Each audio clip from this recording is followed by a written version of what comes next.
Section 9 of In Tune with the Infinite by Ralph Waldo Trine. Plenty of all things, the law of prosperity. This is the spirit of infinite plenty, the power that has brought, that is continually bringing, all things into expression in material form. He who lives in the realization of his oneness with this infinite power becomes a magnet to attract to himself a continual supply whatsoever things he desires. If one holds himself in the thought of poverty, he will be poor, and the chances are that he will remain in poverty. If he hold himself, whatever present conditions may be, continually in the thought of prosperity, he sets into operation forces that will sooner or later bring him into prosperous conditions. The law of attraction works unceasingly throughout the universe, and the one great and never-changing fact in connection with it is, as we have found, that like attracts like.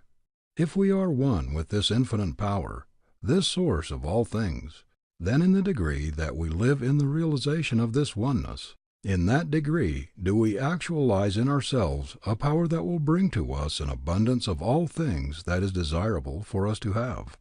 In this way we come into possession of a power whereby we can actualize at all times those conditions that we desire. As all truth exists now, and awaits simply our perception of it, so all things necessary for present needs exist now, and await simply the power in us to appropriate them. God holds all things in His hands. His constant word is, "My child, acknowledge me in all your ways, and in the degree that you do this, in the degree that you live this, then what is mine is yours." Jehovah Jireh, the Lord will provide. He giveth to all men liberally, and upbraideth not. He giveth liberally to all men who put themselves in the right attitude to receive from Him. He forces no good things upon anyone. The old and somewhat prevalent idea of godliness and poverty has absolutely no basis for its existence, and the sooner we get away from it, the better. It had its birth in the same way that the idea of asceticism came into existence, when the idea prevailed that there was necessarily a warfare between the flesh and the spirit. It had its origin, therefore, in the minds of those who had a distorted, a one-sided view of life. True godliness is in a sense the same as true wisdom. The one who is truly wise, and who uses the forces and powers with which he is endowed, to him the great universe always opens her treasure house. The supply is always equal to the demand. Equal to the demand when the demand is rightly, wisely made. When one comes into realization of these higher laws, then the fear of want ceases to tyrannize over him. Are you out of a situation? Let the fear that you will not get another take hold of and dominate you, and the chances are that it may be a long time before you will get another, or the one that you do get may be a very poor one indeed. Whatever the circumstances, you must realize that you have within you forces and powers that you can set into operation that will triumph over any and all apparent or temporary losses. Set these forces into operation, and you will then be placing a magnet that will draw to you a situation that may be far better than the one you have lost, and the time may soon come when you will be even thankful that you lost the old one.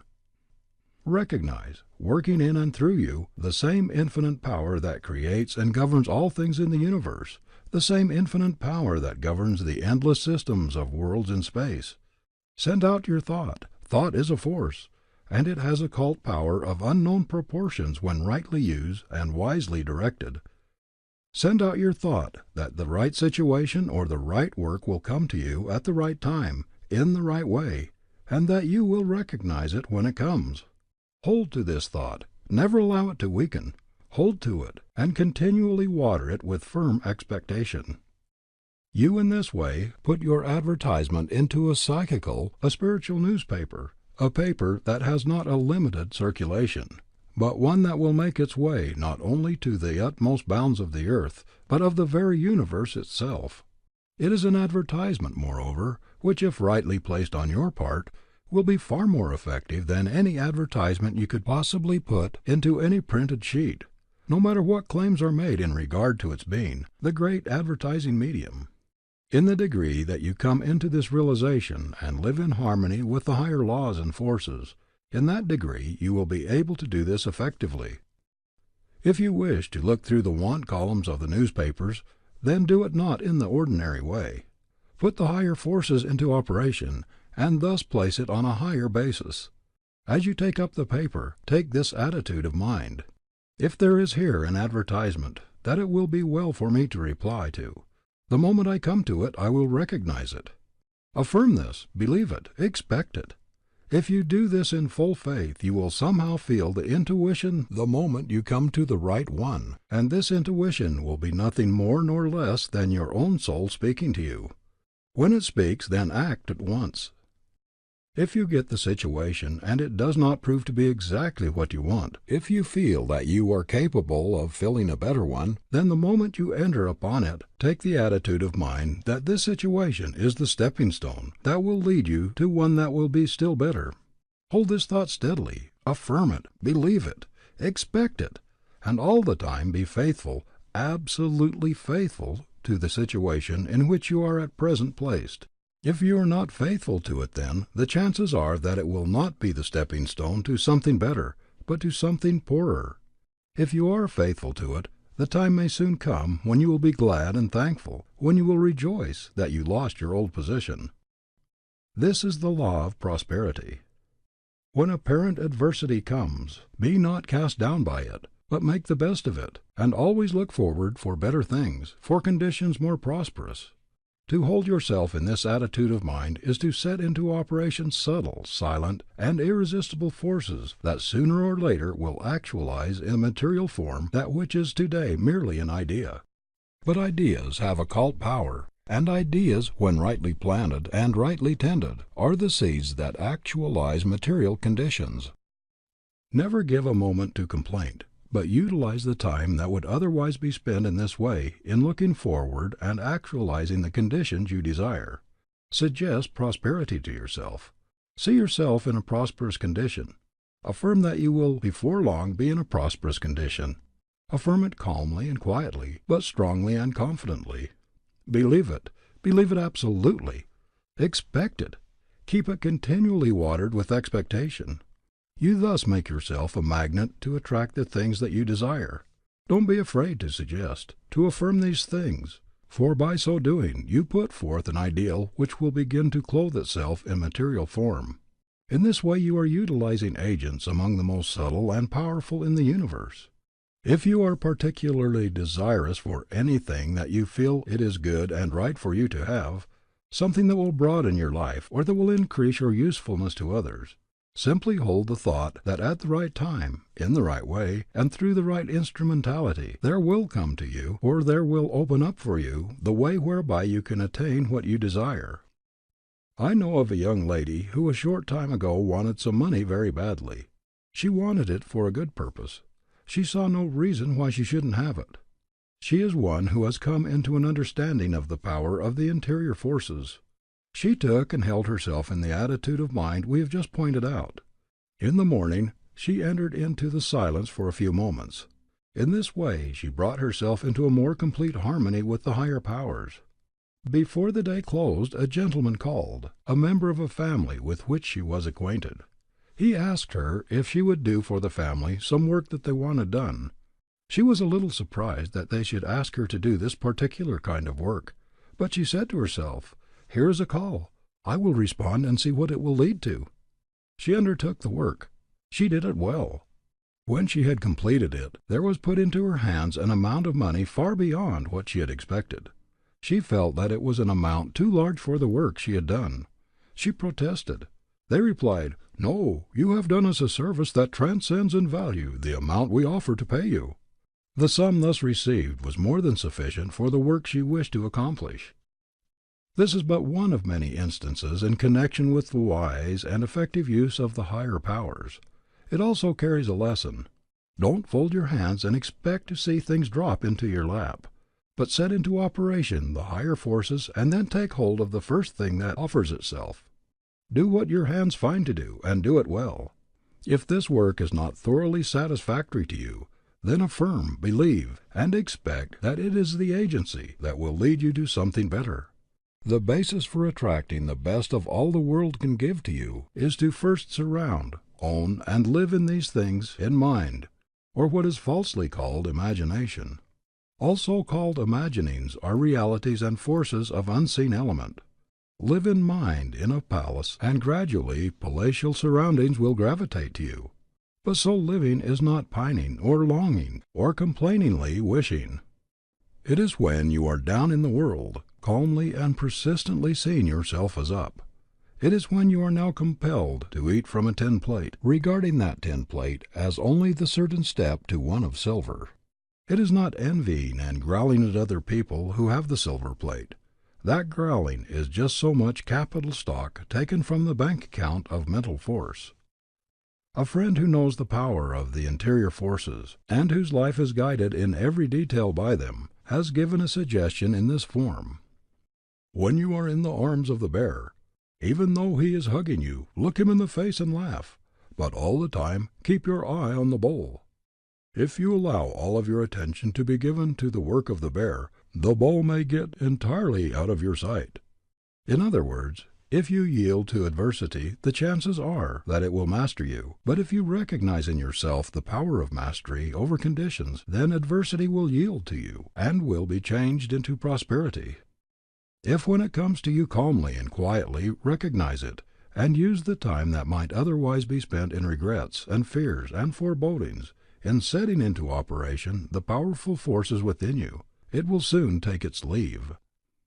Faith, absolute dogmatic faith, is the only law of true success. When we recognize the fact that a man carries his success or his failure with him, and that it does not depend upon outside conditions, we will come into the possession of powers that will quickly change outside conditions into agencies that make for success. When we come into this higher realization and bring our lives into complete harmony with the higher laws, we will then be able so to focus and direct the awakened interior forces that they will go out and return laden with that for which they are sent. We will then be great enough to attract success, and it will not always be apparently just a little ways ahead. We can then establish in ourselves a center so strong that instead of running hither and thither for this or that, we can stay at home and draw to us the conditions we desire. If we firmly establish and hold to this center, things will seem continually to come our way. The majority of people in the modern world are looking for things that are practical and that can be utilized in everyday life. The more carefully we examine into the laws underlying the great truths we are considering, the more we will find that they are not only eminently practical, but in a sense, and in the deepest and truest sense, they are the only practical things there are. There are people who continually pride themselves upon being exceedingly practical, but many times those who of themselves think nothing about this are the most practical people the world knows. And, on the other hand, those who take great pride in speaking of their own practicality are many times the least practical. Or again, in some ways they may be practical, but so far as life in its totality is concerned, they are absurdly impractical. What profit, for example, can there be for the man who, materially speaking, though he has gained the whole world, has never yet become acquainted with his own soul? There are multitudes of men all about us who are entirely missing the real life, men who have not learned even the ABC of true living. Slaves they are, abject slaves to their temporary material accumulations. Men who, thinking they possess their wealth, are on the contrary completely possessed by it. Men whose lives are comparatively barren in service to those about them and to the world at large. Men who, when they can no longer hold the body, the agency by means of which they are related to the material world, will go out poor indeed, pitiable poor. Unable to take even the smallest particle of their accumulations with them, they will enter upon the other form of life naked and destitute. The kindly deeds, the developed traits of character, the realized powers of the soul, the real riches of the inner life and unfoldment, all those things that become our real and eternal possessions, have been given no place in their lives, and so of the real things in life they are destitute. Nay, many times worse than destitute. We must not suppose that habits once formed are any more easily broken off in the other form of life than they are in this. If one voluntarily grows a certain mania here, we must not suppose that the mere dropping of the body makes all conditions perfect. All is law. All is cause and effect. As we sow, so shall we also reap, not only in this life but in all lives. He who is enslaved with the sole desire for material possessions here will continue to be enslaved even after he can no longer retain his body. Then, moreover, he will have not even the means of gratifying his desires. Dominated by this habit, he will be unable to set his affections, for a time at least, upon other things, and the desire, without the means of gratifying it, will be doubly torturing to him. Perchance this torture may be increased by his seeing the accumulations he thought were his now being scattered and wasted by spendthrifts. He wills his property, as we say, to others, but he can have no word as to its use. How foolish, then, for us to think that any material possessions are ours. How absurd, for example, for one to fence off a number of acres of God's earth and say they are his. Nothing is ours that we cannot retain.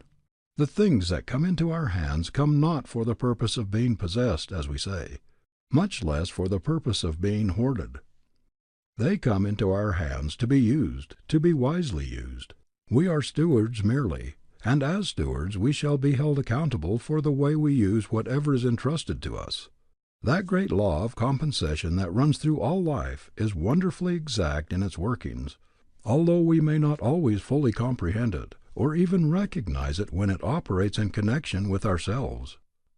The one who has come into the realization of the higher life no longer has a desire for the accumulation of enormous wealth, any more than he has a desire for any other excess. In the degree that he comes into the recognition of the fact that he is wealthy within, external wealth becomes less important in his estimation. When he comes into the realization of the fact that there is a source within from which he can put forth power to call to him and actualize in his hands at any time a sufficient supply for all his needs, he no longer burdens himself with vast material accumulations that require his constant care and attention, and thus take his time and his thought from the real things of life. In other words, he first finds the kingdom, and he realizes that, when he has found this, all other things follow in measure. It is as hard for a rich man to enter into the kingdom of heaven, said the Master, he who having nothing had everything, as it is for a camel to pass through the eye of a needle. In other words, if a man give all his time to the accumulation, the hoarding of outward material possession far beyond what he can possibly ever use, what time has he for the finding of that wonderful kingdom, which when found brings all else with it? Which is better, to have millions of dollars, and to have the burden of taking care of it all, for the one always involves the other, or to come into the knowledge of such laws and forces that every need will be supplied in good time, to know that no good thing shall be withheld, to know that we have in our power to make the supply always equal to the demand? The one who enters into the realm of this higher knowledge never cares to bring upon himself the species of insanity that has such a firm hold upon so many in the world today. He avoids it as he would avoid any loathsome disease of the body. When we come into the realization of the higher powers, we will then be able to give more attention to the real life, instead of giving so much to the piling up of vast possessions that hamper rather than help it. It is the medium ground that brings the true solution here, the same as it is in all phases of life. Wealth beyond a certain amount cannot be used, and when it cannot be used, it then becomes a hindrance rather than an aid, a curse rather than a blessing. All about us are persons with lives now stunted and dwarfed, who could make them rich and beautiful, filled with a perennial joy, if they would begin wisely to use that which they have spent the greater portion of their lives in accumulating. The man who accumulates during his entire life, and who leaves even all when he goes out for benevolent purposes, comes far short of the ideal life. It is but a poor excuse of a life. It is not especially commendable in me to give a pair of old worn-out shoes that I shall never use again to another who is in need of shoes. But it is commendable, if indeed doing anything we ought to do can be spoken of as being commendable. It is commendable for me to give a good pair of strong shoes to the man who in the midst of a severe winter is practically shoeless, the man who is exerting every effort to earn an honest living and thereby take care of his family's needs. And if in giving the shoes I also give myself, he then has a double gift, and I a double blessing. There is no wiser use that those who have great accumulations can make of them than wisely put them into life, into character, day by day while they live. In this way their lives will be continually enriched and increased. The time will come when it will be regarded as a disgrace for a man to die and leave vast accumulations behind him. Many a person is living in a palace today, who in the real life is poorer than many a one who has not even a roof to cover him. A man may own and live in a palace, but the palace for him may be a poorhouse still. Moth and rust are nature's wise provisions, God's methods, for disintegrating and scattering, in this way getting ready for use in new forms, that which is hoarded and consequently serving no use. There is also a great law continually operating whose effects are to dwarf and deaden the powers of true enjoyment, as well as all the higher faculties of the one who hoards. Multitudes of people are continually keeping away from them higher and better things because they are forever clinging on to the old. If they would use and pass on the old, room would be made for new things to come. Hoarding always brings loss in one form or another. Wisely using, brings an ever-renewing gain. If the tree should as ignorantly and as greedily hold on to this year's leaves when they have served their purpose, where would be the full and beautiful new life that will be put forth in the spring? Gradual decay and finally death would be the result. If the tree is already dead, then it may perhaps be well enough for it to cling on to the old, for no new leaves will come. But as long as the life in the tree is active, it is necessary that it rid itself of the old ones, that room may be made for the new. Opulence is the law of the universe, an abundant supply for every need if nothing is put in the way of its coming. The natural and the normal life for us is this: to have such a fullness of life and power by living so continually in the realization of our oneness with the infinite life and power that we find ourselves in the constant possession of an abundant supply of all things needed. Then not by hoarding but by wisely using and ridding ourselves of things as they come, an ever-renewing supply will be ours, a supply far better adapted to present needs than the old could possibly be. In this way we not only come into possession of the richest treasures of the infinite good ourselves, but we also become open channels through which they can flow to others. End of section